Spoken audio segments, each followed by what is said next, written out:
When it comes to delegation, women really struggle, and it's one of the biggest causes of burnout and breakdown for women in small business. So some of the pains they experience is they don't know what to delegate and they have trouble letting go, fear that others won't do it to our standards. And we don't ask for the help that we need, and we don't hear it when it's offered to us. And some of the trends we're going to be talking about is spending little money but expecting high quality work, and choosing the wrong people for the job because we're not clear on what we want. And today on the show, I have leadership development expert Julie Cook.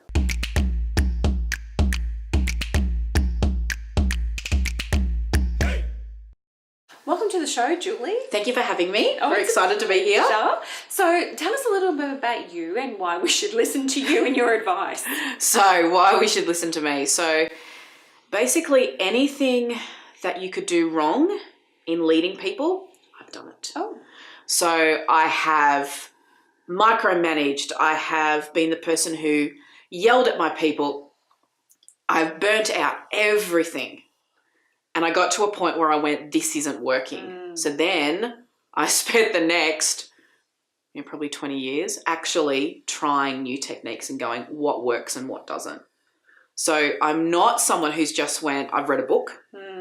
I've actually lived it, and I've made all the mistakes at an epic level and then tried all this different stuff so I could actually then tweak what works and what doesn't. So here on the Hot and Healthy Show, we're all about talking about how to avoid burnout and how to burn bright in business and life. So if you're distrusting your team, one of the results can be burnout, and you have a story around there as well. Yes, so when I was in my stage of, let's say, learning, let's call that learning. School fees. Yes, I actually, I was leading a team and I was in the retail space, and it was, a lovely night out with friends, stayed at a friend's place, overslept on my alarm. Now, when I say overslept, I woke up at 3 o'clock a.m. instead of 2 a.m. Okay, so not a lot of people would call that oversleeping for a business that opened at 8 a.m. So we need to keep those things in mind. So I jumped in the car frantic because I'd overslept and I needed to be there to make sure things happened. So I've tore through the streets trying to get to the store, and it had been raining the night before, torrential rain. And I head down one of the really big hills, and when I got to the bottom of the hill, I actually hit water and my whole car aquaplaned. So I actually took off, and I remember the car spinning, and then we actually went down an embankment and I hit a tree. Now, people talk about being hit by a Mack truck. That still wasn't enough for me. So I climbed up the embankment to catch a ride with someone else who had almost taken out on the roundabout about 5 minutes before. So waved them down in the rain to actually take me to the store. Still didn't get it, was still working. And it took a couple of things happening. One was one of my leaders actually took me into the office, and I thought they were going to go, oh my God, are you okay? And they actually went, how stupid are you? Oh, why would you do that? The business still would have opened. Had you not done that, the business still would have, even if we weren't ready, we still would have been able to open the doors, and you risk your life for that. And the second thing was, when I actually went to pick up my things out of the car, the tow truck driver said to me and my mum, because she'd come to pick me up, who was driving the car? And I said, oh, me. I was still struggling to form a sentence in the afternoon. And he said, you should be dead. So all of that because I didn't trust that my team would catch me, that they would support me. I had to be the person that did it all. So I could potentially not be here today because I didn't trust the people around me. So it wasn't so much about delegation, it's about delegating with trust to your team. Absolutely. I had to be there. I had to be doing it. I had to be checking on it. Like all this, if it wasn't going to happen unless I was there. Where does that come from? Oh, look, I think there's a lot of fear around that. And I think that whole learning that we have to be I think we see, and at that stage, even in the industry, at that stage, it was very command and control. Like leadership wasn't leadership, it was management. Do what I say, how I say, the way I say. Absolutely. Okay. Absolutely. And that's all lack of trust. Because we think if we're not standing watching over someone, that things aren't going to happen. So how do you overcome that? So when you're working with business owners, small business owners, medium-sized business owners, how do you help them build trust in their team and delegate with confidence? So it's about starting small. So it's like anything. We need to take a first step. So what a lot of people say is just jump on the tightrope and just, jump on the tightrope with no net. And people it's too much. So we start with small things. So I start to actually look at, well, what's one small thing you can delegate? And then actually get them to go, okay, well, what happened? Was everything okay? Did it work? And also understanding too, and it's a phrase that I use a lot, is that we're actually not in the business of saving lives. So unless you are a doctor or ambulance officer, everything you do can be fixed. And we talk about stuff like, if it goes wrong, then the sky is going to fall. So really remembering that we actually can fix things. So starting and making sure, and this is why I talk about leadership and team strategy, because to me, strategy is step by step by step. We don't try to push you out of the plane with the parachute and hope for the best. That's a good idea. It's step by step, that's right. So what sort of things is it a good idea to delegate quickly? And what sort of things should you take time to really consider how you would delegate to make that effective and work in a small business, for example? So in a small business, thinking about the things that are more admin-y based is really easy to delegate. So it might be a small task of, I think social media is one of those things. Like I do up a few posts and I outsource or I delegate someone to actually post those things. The stuff that sometimes takes more time is all around the skill level of the person.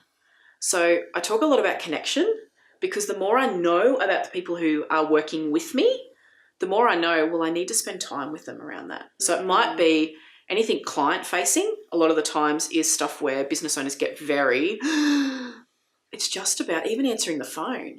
I had one of my amazing clients who was like, I've got someone new answering the phone. I don't know what I'm going to do. I need to write out what they need to say. And I actually said to them, how about you actually ask them to write out what they think they should say?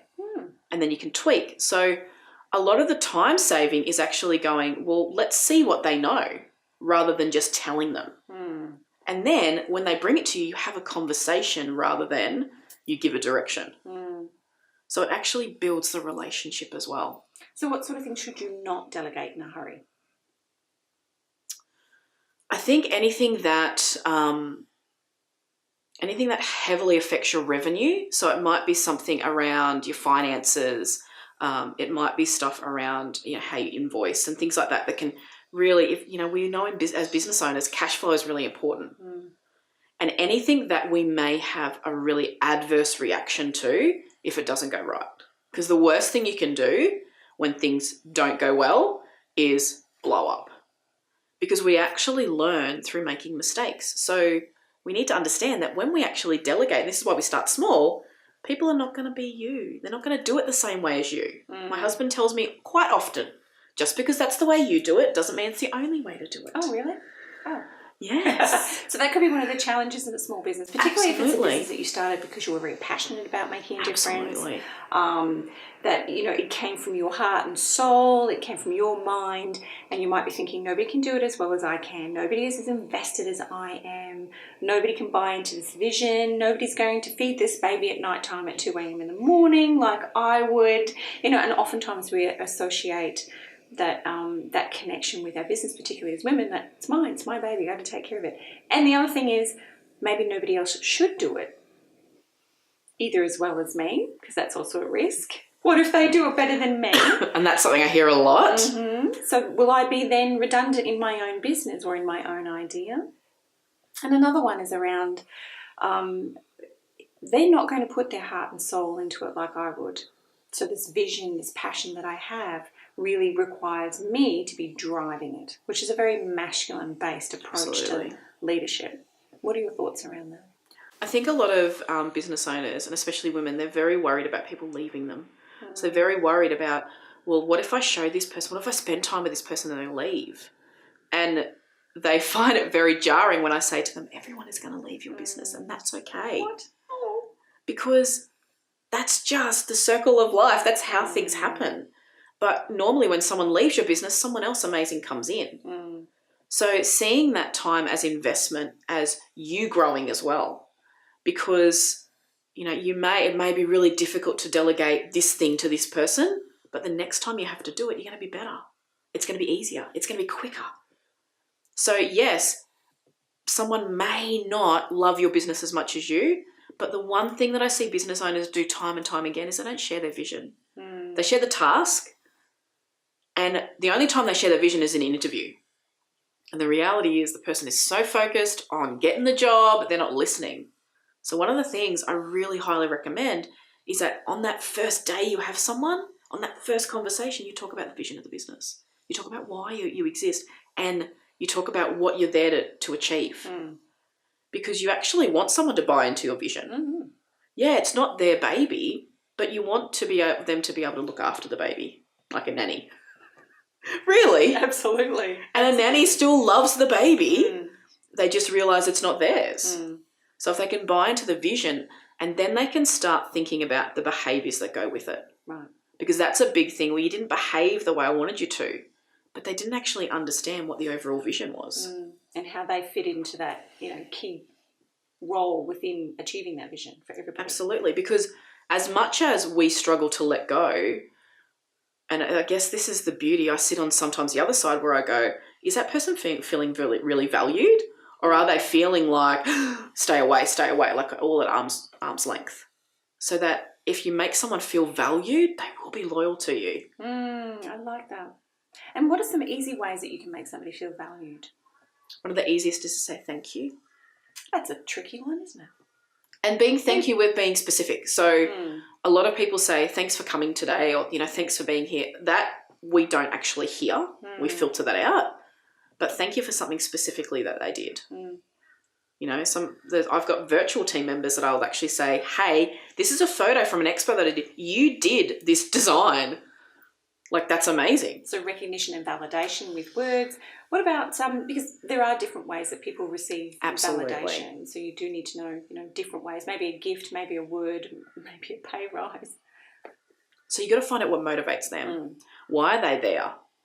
Now, everyone will say money, but 99% of the population actually aren't driven by money. They're about what it can give them.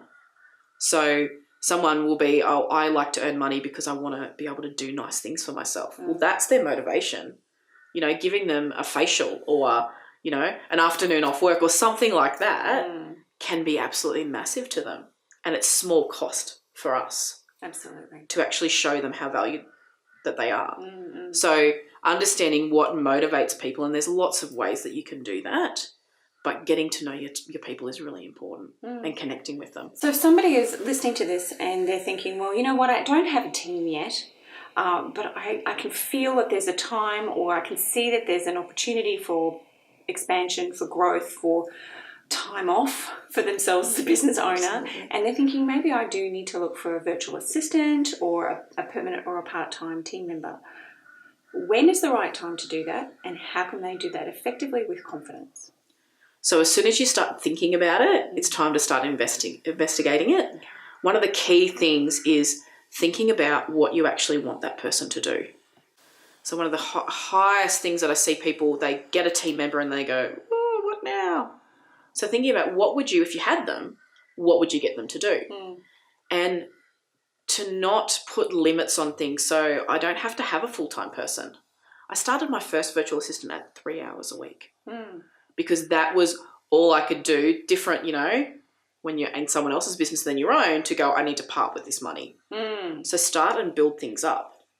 But think about exactly what you want them to do, and then start thinking about, well, what time would that save you? And it's about getting strategies in place that you actually know. You know what conversations, you know what tasks they're going to do before they even walk in the door. A lot of people wait until that person's sitting in front of them and then go, oh shit, I don't know what I'm going to do with this person. So I love to help business owners before they get a team member as well, to actually put all that in place. Beautiful. Strategy, have the steps so they feel, and this is what gives us confidence, because not only do I have the person, I have the plan of what I'm going to do. and how I'm going to do it. So you're a small business owner. Yes, I am. And you mentioned that you took on your first virtual assistant just to do 3 hours a week. Yes. What did you use that freedom of 3 hours to do in your business? So I actually did business strategy about where am I going next? What does that look like? So I actually did some strategic stuff, because before I took that first person on, though 3 hours a week doesn't sound like a lot, but it gave me space to think, because I was feeling, and this is, I guess, the great thing, I've got all my other previous experience, plus as a business owner, I know what it feels like to be so weighed down by the million things you need to do. It actually gave me space to actually breathe. You know, do things like have lunch and stuff. Oh, really? Eat? Yeah. Where I was like, I stepped back into the masculine and I was do, because I've got so much to do. And then I started thinking about things a little bit differently, about how can I actually maximize having this person helping me. And I still use a technique today of going, okay, should I be the person doing this, or can someone in my team do this? Because and I guess it's a trap as well. It's like, I could do this really quickly. It would just take me a couple of minutes rather than the time it takes to delegate it to somebody else. The problem is you're busy in your business rather than having a strategic overview of what's going on with the business and where it's going. And I think it's about, you know, playing the long game. So yes, right then that 2 minutes might seem like not a lot, but if you bank all those up, and I know now my team, I can send them stuff. I even actually trained my team in a few things. There was stuff I didn't really love to do. I could do it, but I didn't really enjoy it. And they actually had a creative flair. So I said, here's some time to actually learn this. And now I go, I need this. Can you deliver? And it's done like that. That's a really good idea, is to keep in mind it's a long-term game. And also too, if you're going to be in business, you're going to be in business for a long time, particularly if it's going to be successful. Absolutely. And if you're still doing everything in your business because you haven't learned the confidence and how to delegate effectively, then you'll burn out. Absolutely. And we've all experienced that, right? Whether it's, you know, I've just recently had the flu and that was you've actually been doing too much again. And it doesn't have to be, even delegating doesn't have to be actually in your business. I've got a house cleaner that comes in because I actually started thinking about what's the best investment of my time, you know, and weigh it up going, well, how long would I actually take to do this task? You think about cleaning your house, on the weekend. How long would I take to do it? How much would I have to pay someone? And how quickly could I earn that money? Right. So, especially if you've spent the weekend rejuvenating. Absolutely. Instead of just doing more and more and more, which depletes your resilience. So spend the time on the weekend just chilling out, relaxing, taking a breather. And when you go back into the business, you'll be more effective. You can add more value. And I see my house cleaner as part of my team because I couldn't do what I do without their support. But really looking at look at that money, and instead of looking at it as cost, looking at how quickly could I earn that money from the time that, you know, I would normally invest. So one of the key questions to ask themselves when they're thinking about when to delegate and what to delegate is, what would I do with the freed up time? Absolutely. How could that progress my business or rebuild my resilience and avoid burnout if I, you know, got a housekeeper, for example? Absolutely. What other things do you do in your private life outsource to make you more effective in business? So I outsource care for my puppy. So, he's 3, but I actually take him somewhere to get him clipped. I don't clip him or do any of that stuff because she's a professional and he goes and he enjoys it.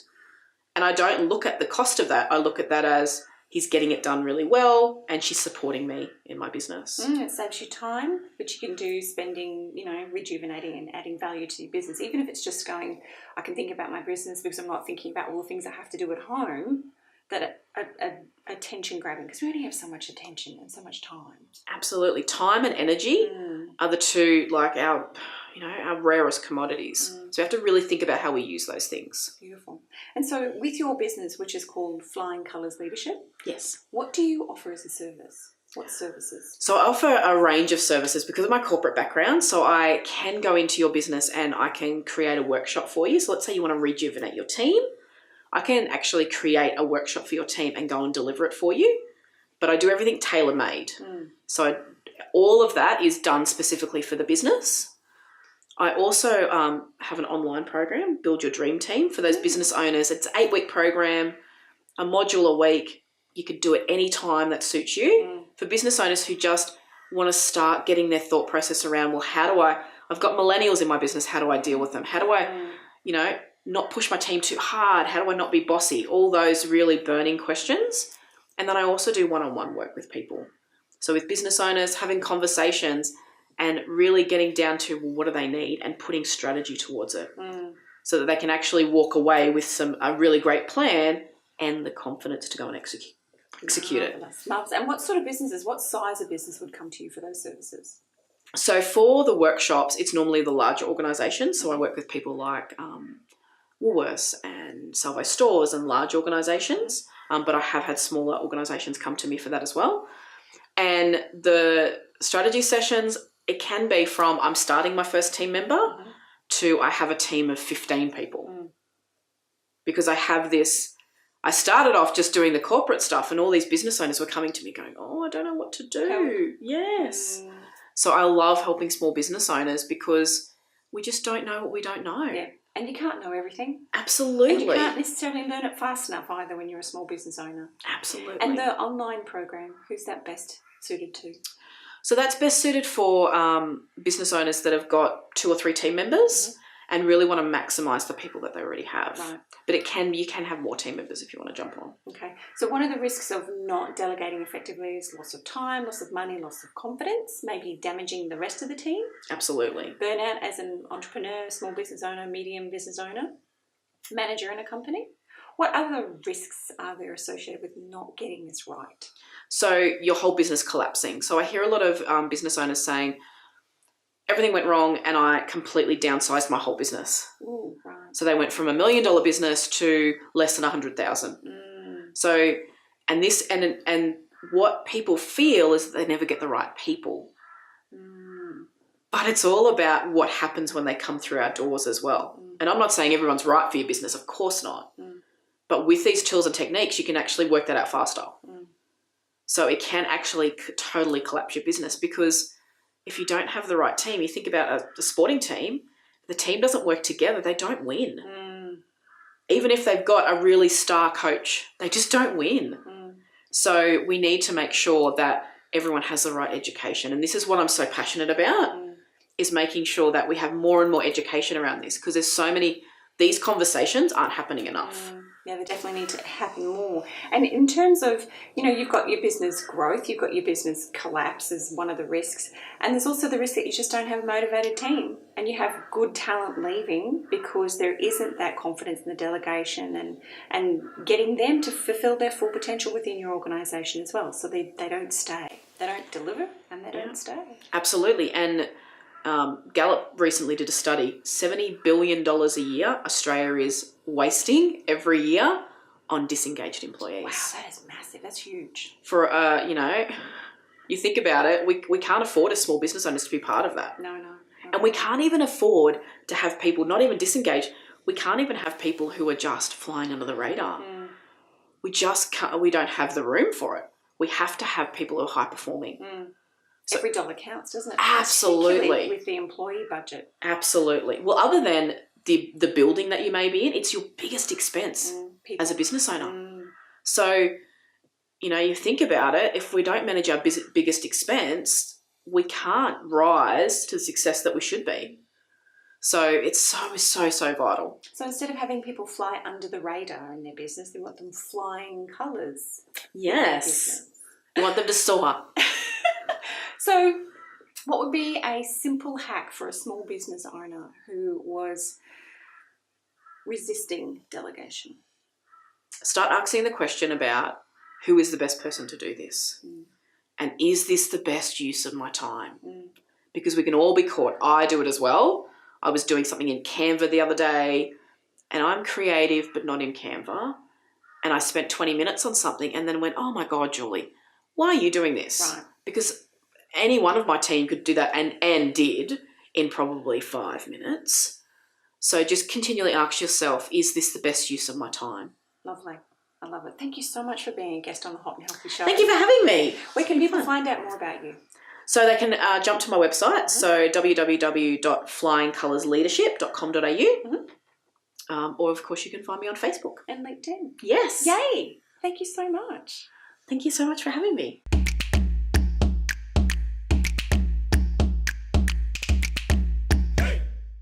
If you like this episode, make sure you hit the subscribe button and go and check out all our other videos. I'll see you in the next one.